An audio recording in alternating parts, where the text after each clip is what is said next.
Tak mampu lagi melawan pasukan Hamas, Netanyahu umumkan pembubaran kabinet perang Israel.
Perdana Menteri Israel Benjamin Netanyahu telah membubarkan kabinet perang Israel yang beranggotakan 6 orang.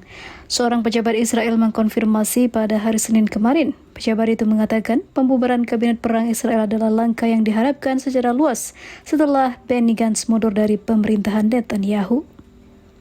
Globe iNews melaporkan Netanyahu diperkirakan mengadakan konsultasi mengenai perang Gaza dengan sekelompok kecil menteri.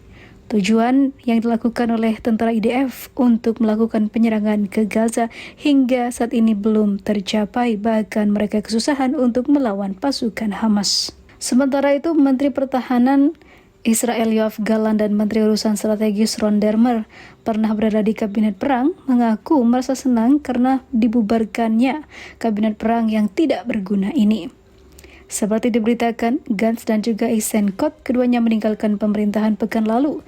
Mereka menyatakan Netanyahu telah gagal dalam menyusun strategi perang Gaza karena hingga saat ini masih terkatung-katung.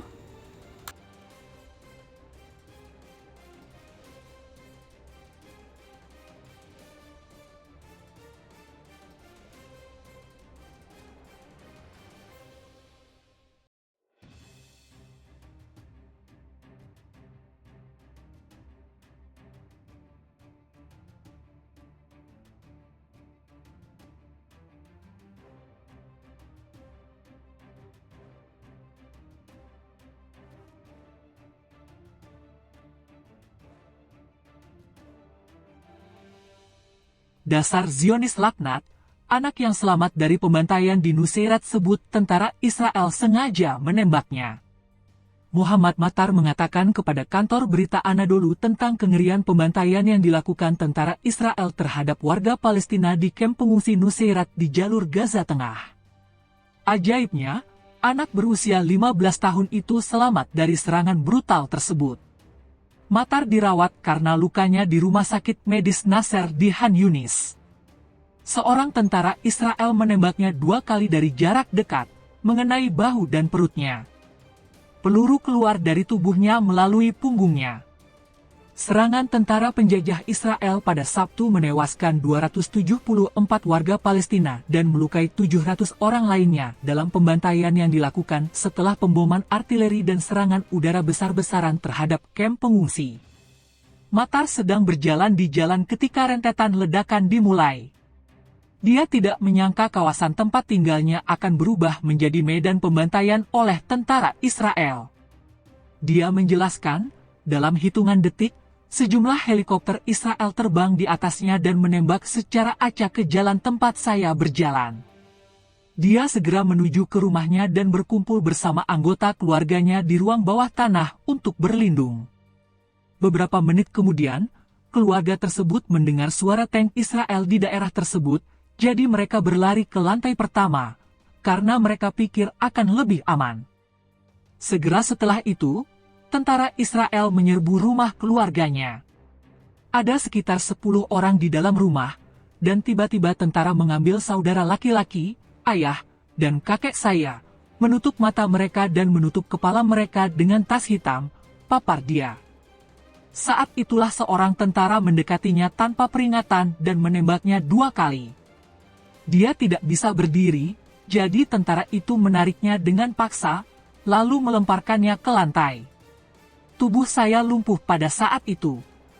Mereka juga menembak adik laki-laki saya dan membunuhnya, dan bibi saya juga tertembak, ungkap anak itu. Matar mencontohkan, mereka yang terluka dibiarkan mengeluarkan darah selama lebih dari setengah jam sebelum dipindahkan ke rumah sakit. Dia juga mengatakan tentara Rangers AS termasuk di antara pasukan Israel. Lencana itu ada di pundak mereka, papar dia. Muhammad Al-Samouni yang berusia 9 tahun juga selamat dari pembantaian Nusairat. Dia terluka di tangan kanannya selama operasi militer Israel. Kami sedang duduk di tenda tempat kami mengungsi di kamp, dan tiba-tiba kami melihat tank dan tentara Israel di depan kami, ungkap dia. Seorang tentara melemparkan bola peledak ke arahnya, yang menyebabkan luka parah di tangannya. Ayah dan saudara laki-lakinya tewas seketika, namun anak tersebut tidak dapat memberikan rincian lebih lanjut.